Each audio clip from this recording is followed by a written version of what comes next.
하나님의 부재를 강조하면 냉소적인 패배주의에 빠질지도 모릅니다. 나의 실패가 하나님의 뜻입니다. 내가 이렇게 살지 못함은 하나님의 뜻입니다.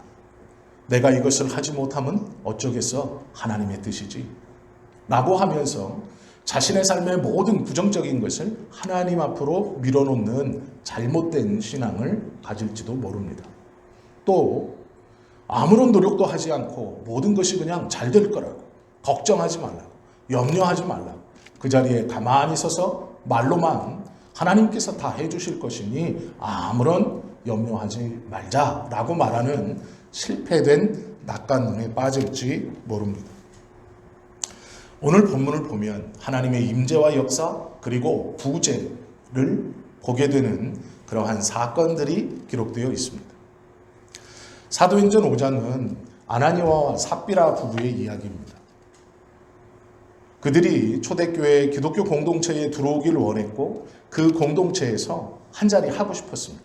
그래서 재산을 팔아 성도들 앞에 두었는데 사도들 앞에 그것들을 두었는데 그 값에 얼마를 감추고 두었습니다. 그리고 나서 우리가 아는 것처럼 아나니아와 삽비라는 그 자리에서 죽음을 맞이합니다. 이것은 하나님의 놀라운 존재이고 함께 하심이고 역사입니다.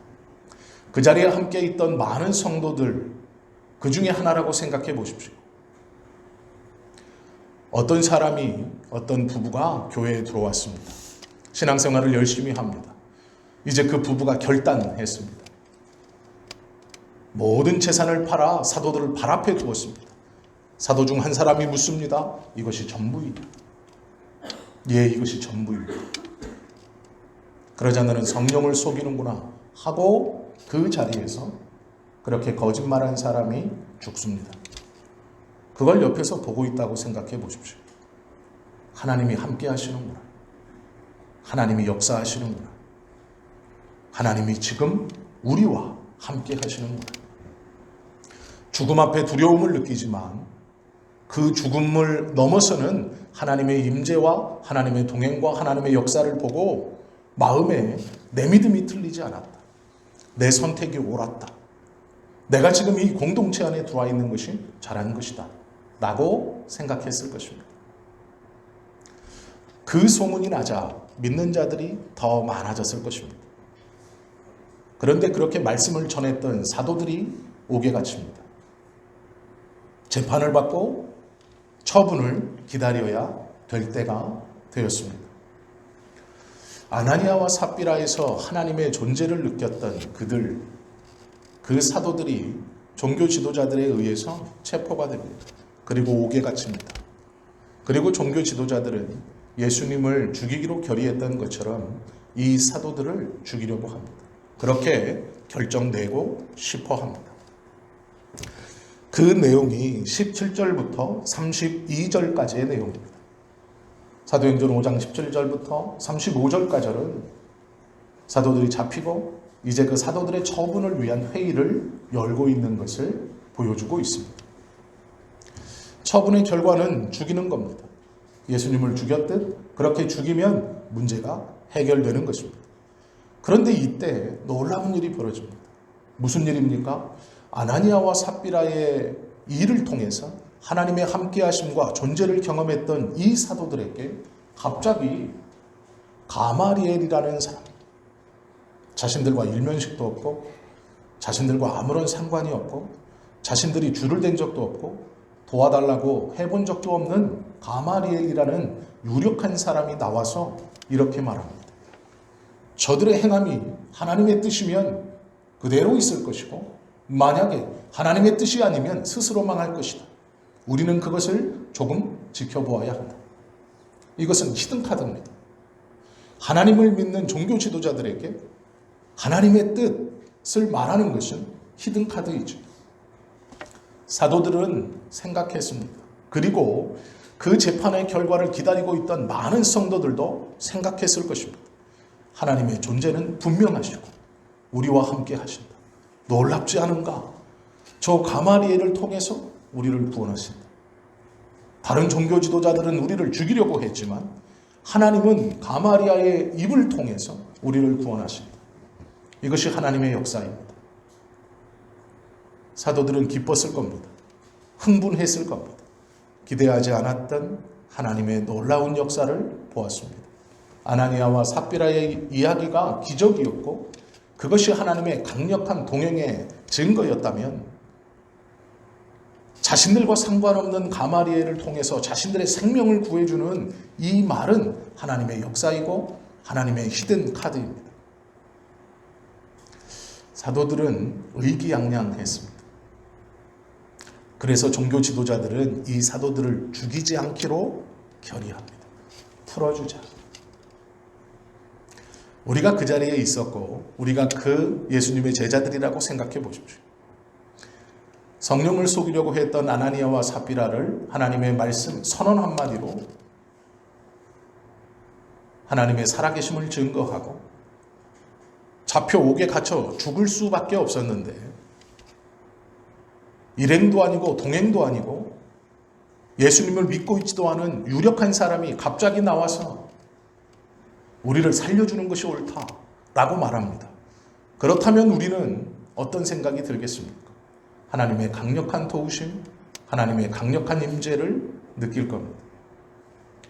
이런 날이 우리들에게도 있습니다. 이런 순간이 우리들에게도 있었습니다. 기도한 것이 이루어졌을 때, 내가 생각하고 내가 곤란했을 때 기대하지 않았던 놀라운 방법으로 하나님께서 그 문제들을, 그 상황들을 해결해 주셨을 때 우리는 강력한 하나님의 임재를 느낍니다. 사도들도 마찬가지였습니다. 그래서 그들은 당당했습니다. 사도행전 5장 20절 말씀에 보면 이런 말씀이 있습니다. 제가 봉독하겠습니다. 주의 사자가 밤에 옥문을 열고 끌어내어 이르되 무엇이라 말씀하시냐면 가서 성전에 서서 이 생명의 말씀을 다 백성에게 말하라 라고 말합니다. 사도들은 이 명령을 받았습니다. 이 생명의 말씀을 성전에 서서 모든 백성들에게 말하라. 그리고 하나님의 임재를 경험하고 하나님의 도우심을 경험했으니 그들은 말씀도 받았고 하나님의 임재도 경험했으니 더 당당할 수 있습니다. 그래서 무엇이라고 말하느냐? 내가 사람들에게 좋게 하랴? 하나님께 좋게 하랴? 어느 것이 옳으냐라고 반문할 만큼 그들은 당당해졌습니다.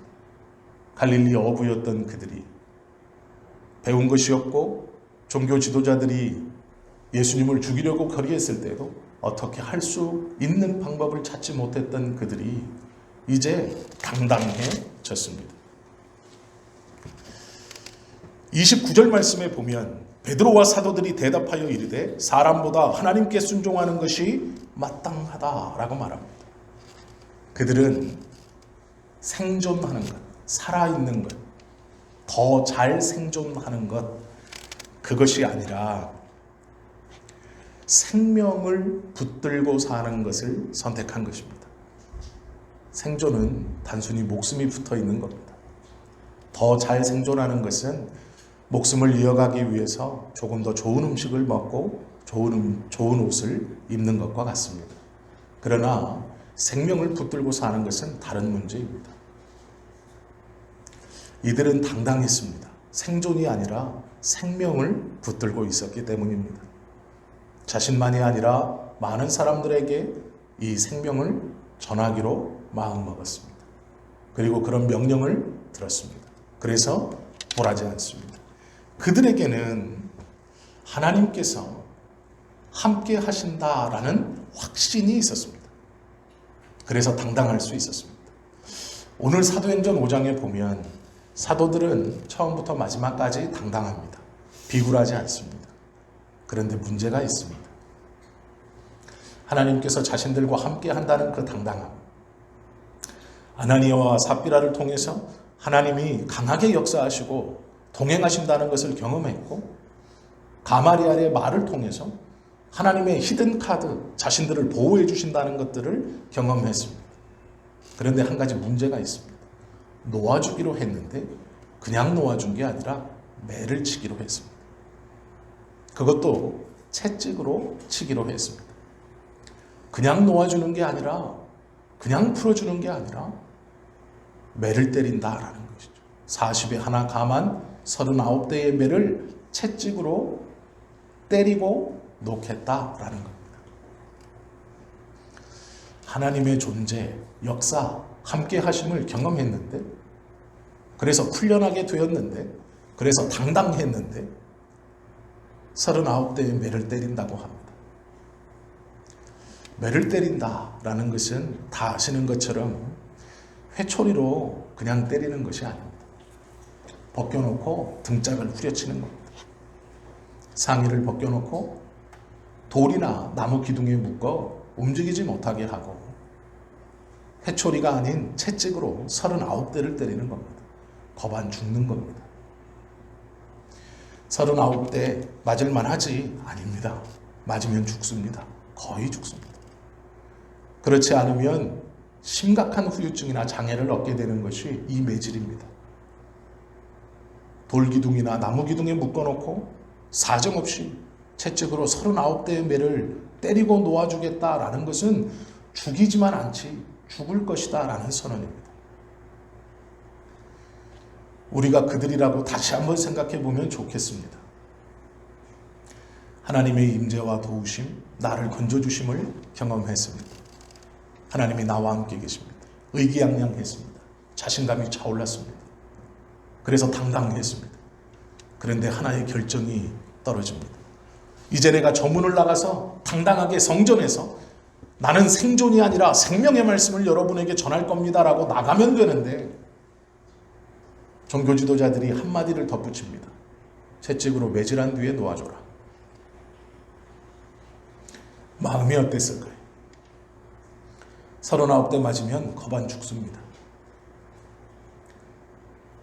2번을 아나니아와 삽비라의 사건을 통해서 가마리알의 입을 통해서 나를 구해주셨던 하나님, 이 매질에서도 나를 구해주십시오 하지 않았겠습니까?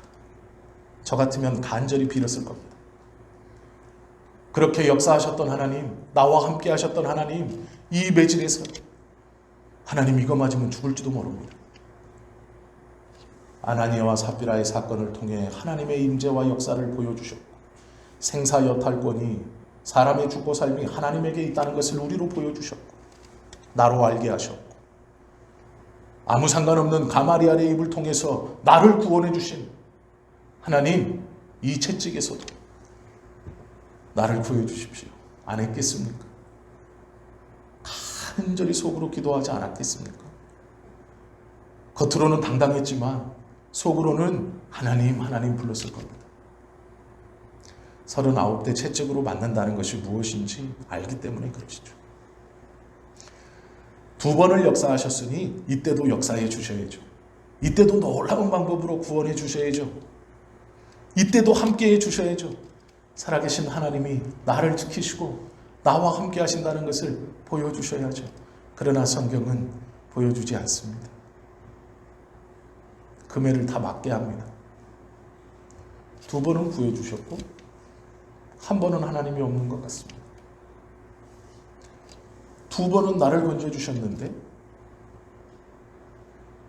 39대의 채찍질에서는 나를 구해주지 않습니다. 내가 바뀐 적은 없습니다. 오히려 나는 더 당당했습니다. 2번의 은혜를 통해서 오히려 종교 지도자들에게 큰 소리 쳤습니다. 하나님이 나를 도와주실 거라는 확신이 있었기 때문이죠. 하나님의 임재에 대한 분명한 믿음이 있었기 때문이죠. 그런데 역사는 일어나지 않습니다. 매를 맞기 직전 놀라운 기적이 일어나지 않습니다. 하나님께서 구해주지 않습니다. 그 매를 맞습니다. 맞아야 됩니다. 39대를 맞는다는 것은 기절에 딱 깨어날 수도 있고 죽을지도 모릅니다. 장애를 가질지도 모르는 두려운 일입니다.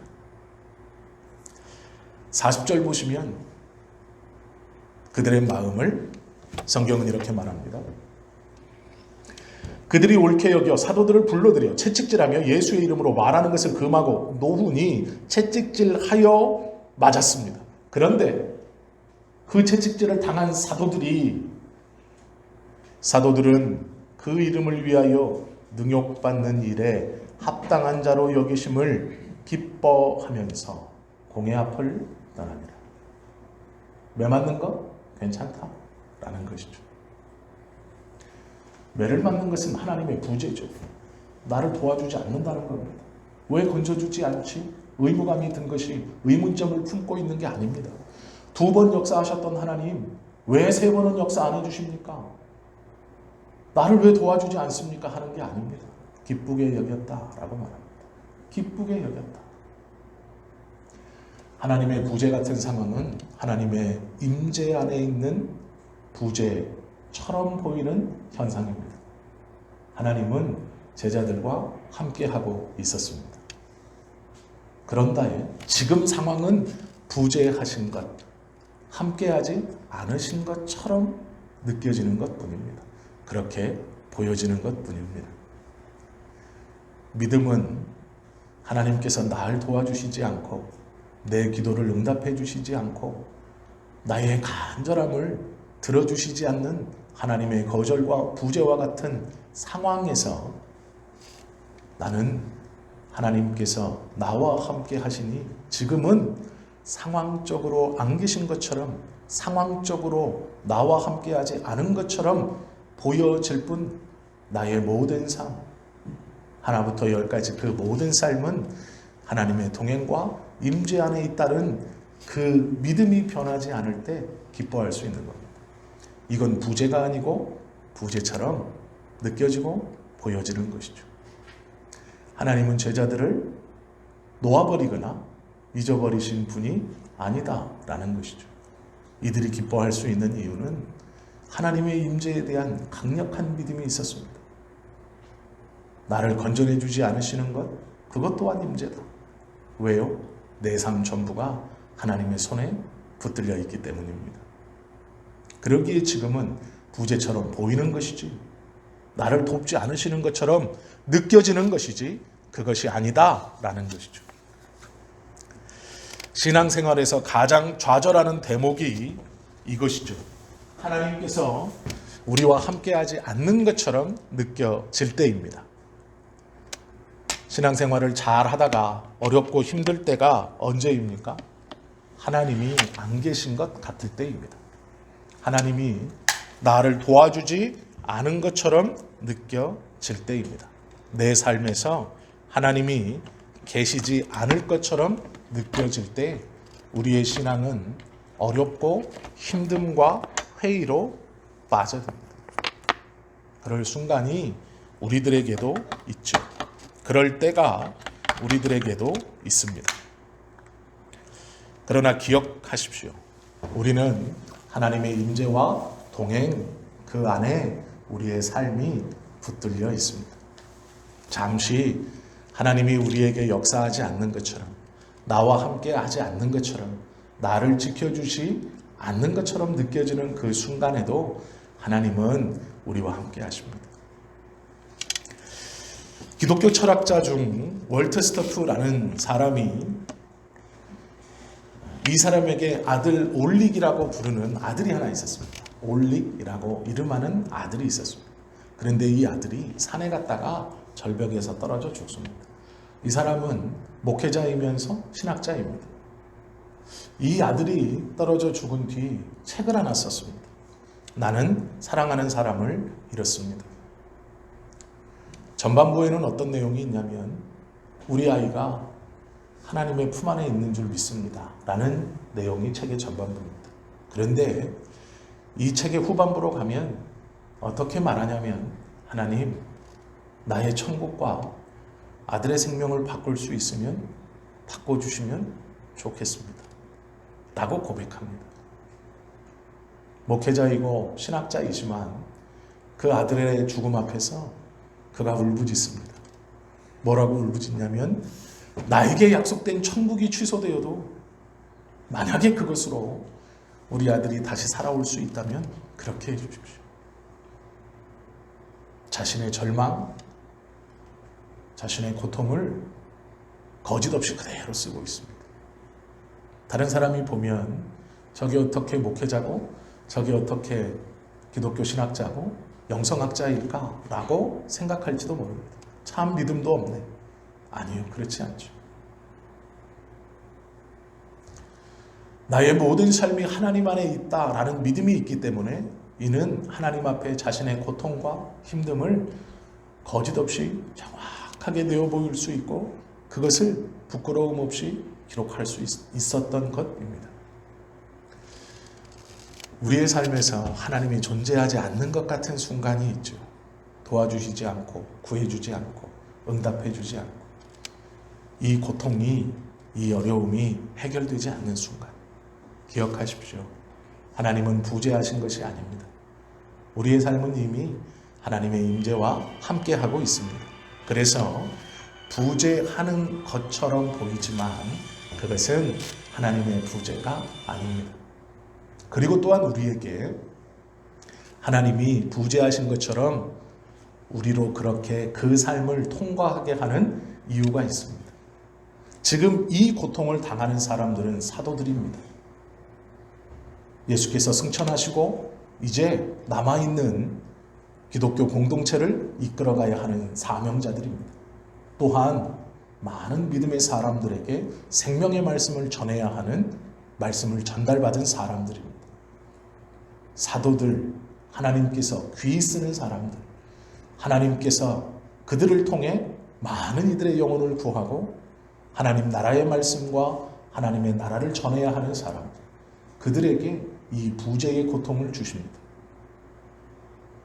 우리가 만약 하나님께서 나의 삶에 함께하지 않으신다는 경험을 하셨다면 그것은 하나님이 우리를 귀하게 쓰시기 위해서다라는 것을 깨달을 수 있어야 합니다.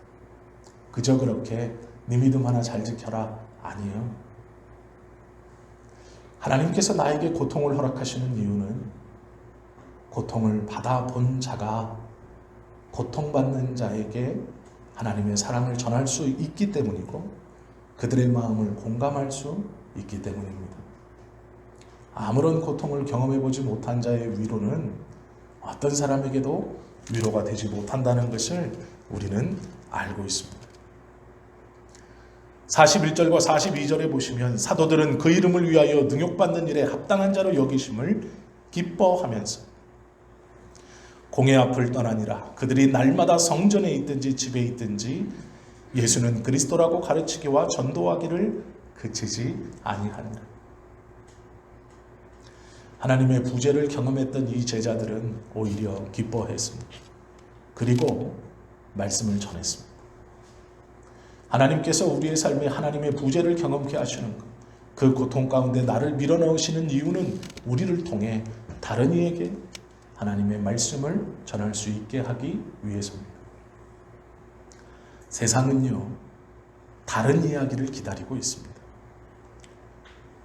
무슨 이야기냐면요, 똑같은 고통과 똑같은 아픔 속에 세상의 사람들은 누군가를 원망하고 누군가를 저주하고 누군가에게 책임을 돌립니다. 한탄하고 절망합니다. 그건 세상의 이야기입니다. 세상 사람들은 그런 이야기를 기다리는 것이 아닙니다. 세상의 사람들은 다른 이야기를 기다립니다. 절망하고 아파하고 원망하고 포기할 수밖에 없는 현실 속에서 그 고통 가운데 누가 보아도 몸부림치고 원망하고 누군가를 끌어들여 같이 죽어가야 정상인 것 같은 그 상황 속에서 다른 이야기를 하는 사람, 다른 삶을 사는 사람, 다른 것을 보는 사람, 다른 마음을 먹은 사람, 세상은 다른 이야기를 원합니다. 그 다른 이야기를 기대합니다. 그리고 그 다른 이야기를 하는 사람들을 주목합니다. 하나님의 백성이라는 우리들은 고통과 아픔과 어려움 속에서 세상의 사람과 똑같이 반응해서는 안 됩니다. 같은 이야기를 써내려가서는 안 됩니다. 다른 이야기를 써야 합니다. 다른 생각을 해야 하고 다른 마음을 먹어야 합니다. 40에 하나 가만 39대의 채찍에 맞는 일은 절망입니다. 고통입니다. 피하고 싶습니다. 그러나 제자들은 다른 반응을 보입니다. 기뻐한다. 그리고 다시 성전에 나아가 예전처럼 매를 맞지 않았던 것처럼, 하나님의 부재를 경험해보지 못했던 것처럼, 하나님께서 나의 모든 기도를 다 들어주셨던 것처럼, 언제나 하나님은 나와 함께 하셨던 것처럼 그렇게 하나님의 말씀을 여상히 증거하고 있습니다. 하나님께서 우리에게 원하시는 것은 이것입니다. 너의 믿음을 지키고 너는 다른 이야기를 해라. 너는 다른 삶을 살아라. 그것이 세상의 사람들과 내가 다른 것이다. 내가 너와 함께 있으니 네가 나에게 함께 하지 않은 것 같은 그 고통과 아픔을 느꼈다면 너는 세상과 똑같이 반응하지 말고 다른 반응을 해라 라는 것이죠. 세상은요, 3개를 잃어버린 사람이 5개를 잃어버린 사람에게 하는 위로는 듣지 않습니다. 나는 3개를 잃어버렸는데 저 사람 6개 잃어버렸습니다. 듣지 않아요. 위로가 안 됩니다. 내가 9개를 잃어버렸는데 6개를 잃어버린 사람에게 괜찮아 라고 하면 위로가 됩니다. 9개를 잃어버린다는 것은 힘든 일입니다. 고통입니다. 그러나 만약 하나님께서 우리에게 그 9개를 잃어버린 것과 같은 삶의 경험을 주셨다면 그 시간 하나님의 부재가 아니고 그것은 6개 잃어버린 사람, 5개 잃어버린 사람에게 진짜 위로를 할 수 있는 그 은혜를 우리에게 허락해 주신 것이죠. 그것이 하나님의 뜻입니다. 놀랍게도 하나님은 당신의 제자들을 그렇게 이끌고 가시고 그렇게 사용하십니다. 고난을 겪으셨다면 하나님께서 나를 당신의 제자로 삼아 주시는구나. 이 고통을 지킨 사람들이, 이 고통 안에 있었던 사람들이 여전히 복음을 전했기에 우리가 지금 이 복음을 듣고 있는 것입니다. 우리도 이제 전해야 하죠. 동일하게 이 믿음을 지켜가야 합니다. 놀랍게도 이 일이 있은 후에 사도행전 6장 1절에 보면 놀랍게도 그때의 제자가 더 많아졌다라고 말합니다. 하나님의 부재를 경험했던 제자들이 하나님께서 나의 기도를 들어주시지 않는 것 같은 39대 채찍으로 맞는 그 어려움 속에서 나를 구원해 주시 않으셨던 그 경험을 했던 제자들이 기뻐하며 말씀을 전했을 때 제자의 수가 많아졌다라고 성경은 말합니다. 그리고 놀랍게도 사도행전 6장 1절부터 제자라는 단어들이 등장합니다. 그냥 믿는 것이 아니고 제자입니다. 똑같이 그 자리에 서서 복음을 증거하는 사람들이 많아졌다라고 성경은 기록하고 있습니다. 이것이 하나님의 방법입니다. 하나님께서 우리에게 이 고통을 알게 하셨다면, 그 고통의 길로 들어가게 하셨다면 이제 우리도 사도행전 6장 1절의 이야기를 써야 합니다. 여전히 기쁨으로 다른 이야기를 하고 하나님께서 원하시는 믿음의 삶의 삶을 살아 많은 이들을 제자처럼 다시 그 복음을 받아들이고 그들도 비교하는 것은 아니지만 믿습니다 라는 입으로만의 믿음을 가지고 있는 사람이 아닌 그들의 삶으로 사도들과 같이 고통 가운데 있었던 그들과 같이 믿음을 고백하는 제자들이 된다는 것을 기억하십시오. 우리로 그러한 삶을 살게 하시는 것이 하나님의 뜻입니다. 우리에게 믿음을 주신 이유입니다. 조금은 힘들고 조금은 어렵지만 하나님께서 그렇게 우리의 믿음을 사용하시기를 원하십니다. 그렇다면 그렇게 쓰임 받으십시오. 그렇게 사용되십시오. 그것이 하나님께서 우리를 부르셨고 우리에게 구원을 허락해 주신 놀랍고 귀한 이유입니다. 힘들고 어렵지만 그 마음으로, 그 믿음으로 기뻐하며 살아가는 저와 여러분 다 되실 수 있기를 예수님의 이름으로 축원합니다. 기도드립니다.